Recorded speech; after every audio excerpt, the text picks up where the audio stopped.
Hech e'tibor berganmisiz? Instagramni ochgan paytingiz nimagadir hamma sayohatda bo'ladi. Hamma yangi mashina, yangi iPhone'lar, qizlarning stories, reelslarini gapirmasa ham bo'ladi. Har kuni yangi kafe yurishgan bo'ladi. Lekin real hayotda qarasangiz, ko'pchilik pul sabab, qarz sabab stressda bo'ladi. Bugun men sizga nega ijtimoiy tarmoqlarda hamma boy ko'rinishi va bu illyuziya nimaga xavfli ekanini tushuntirib bermoqchiman. Ijtimoiy tarmoqlar haqiqatda emas, natijalarni ko'rsatadi. Instagram, TikTok, YouTube, umuman media sahifalarida biz hech qachon kredit kartalarini, uyqusiz tunlarni yoki qarzlarni ko'rmaymiz. Bu yerda faqat eng yaxshi lahzalar bor. Kimdir yangi olgan BMWsini shunchaki suratga olib Instagramga joylaydi, lekin unga erishilgan qiyinchilik, uni ortida bo'lgan bosimlar va moliyaviy qiyinchiliklarni hech kim sizga ko'rsatmaydi. Ko'pchilik ijara hayotida yashaydi.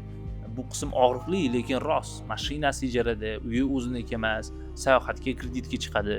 Hatto shunaqa odamlarni bilaman, dugonasiga sovg'a qilingan gulni olib Instagram uchun rasmga tushib, keyin qaytarib beradigan qizlarni bilaman, ko'rganman va taniyman. Hattoki shunaqa odamlar borki, ijtimoiy tarmoqlar orqali ular pul topmaydi. Aksincha, boy ko'rinish uchun u tarmoqlarga pul sarflashadi. Ular nimaga bunaqa qilishadi? Ular ahmoqmi? Yo'q, ular ahmoq emas. Shunchaki algoritm haqiqatda emas, ko'rishlarni mukofotlaydi. Algoritmga moliyaviy barqarorlik, aqlli pul boshqaruvi yoki uzoq muddatli fikrlash degan narsalar qiziq emas. Algoritm ko'proq hashamatli kadrlar, hissiyotlar, havas uyg'otish degan narsalar qiziq. Qanchalik boy ko'rinsangiz, shunchalik e'tibor olasiz.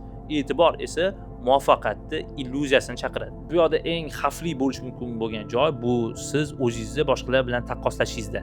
Siz o'zingizni ichki holatingizni boshqalarni eng zo'r 1% bilan solishtirishni boshlaysiz.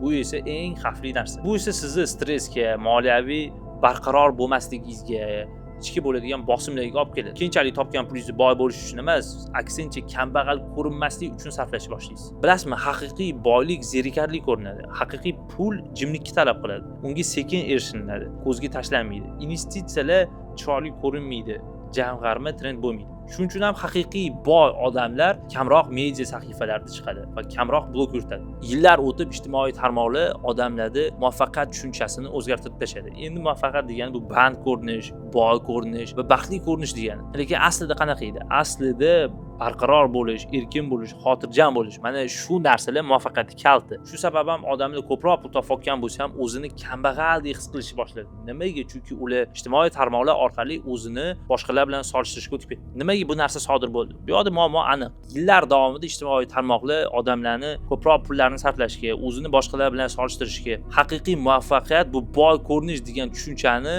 paydo bo'lishiga olib kelib qo'ydi. Shuning uchun ham ko'p ishlasak ham hozir bizda pul qolmayapti. Ijtimoiy tarmoqlardagi moliyaviy illyuziyadan chiqib ketish uchun nima qilish kerak? Bu yerda bir nechta yechimlar bor. Birinchisi, bir narsani tushunishimiz kerak. Ko'rinadigan boylik, ya'ni media sahifalarida odamlar olib chiqib ko'rsatadigan boylik bu haqiqiy boylik emas.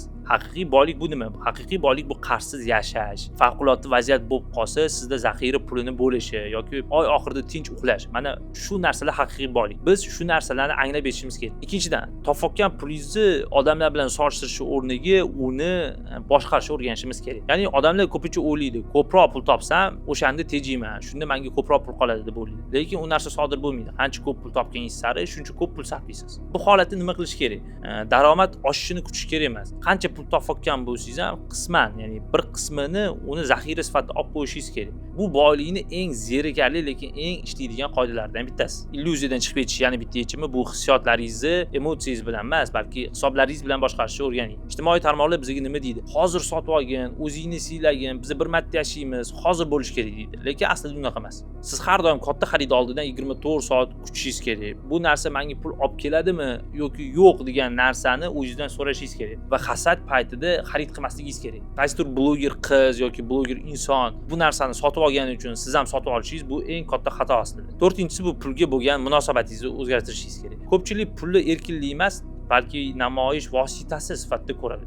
Pul aslida nima? Pul bu xavfsizlik, pul bu tanlov erkinligi, pul bu tinchlik degan. Boy bo'lish aslida hashamatni ko'rsatish emas, balki xotirjam bo'lish degan. Va men sizga tavsiya qila oladigan oxirgi yechim sekin lekin uzluksiz yashashni tanlang. Ijtimoiy tarmoqlar tezlikni sotadi. Tez boy bo'lish, tez natijaga erishish, tez hayot kechirish. Aslida real hayotda qanaqa? Real hayotda hamma narsa sekin bo'ladi, zerikarli bo'ladi, lekin barqaror bo'ladi. Siz hech qachon boshqalarning Instagramdagi highlightlariga qarab o'zingizni hayotingizni qurmang va ular bilan o'zingizni solishtirmang. Xulosa qilib aytganda ijtimoiy tarmoqlarda deyarli hamma boy ko'rinadi va buni bu tarzda namoyish etish juda oson. Lekin haqiqiy boylik bu kam stress, kam qarz, kam shoshilish va ko'proq nazorat degan. Xulosa qilib aytganda ijtimoiy tarmoqlar bu bitta sahna. U yoqda deyarli hamma aktyor. Agar siz bu narsani tushunmasangiz, siz boshqalarning illyuziyasini quvib, o'zingizni real hayotingizni qura olmay qolishingiz mumkin. Bu videoda nega ijtimoiy tarmoqlarda hamma boy ko'rinadi? Internetdagi moliyaviy illyuziya haqida gaplashdik.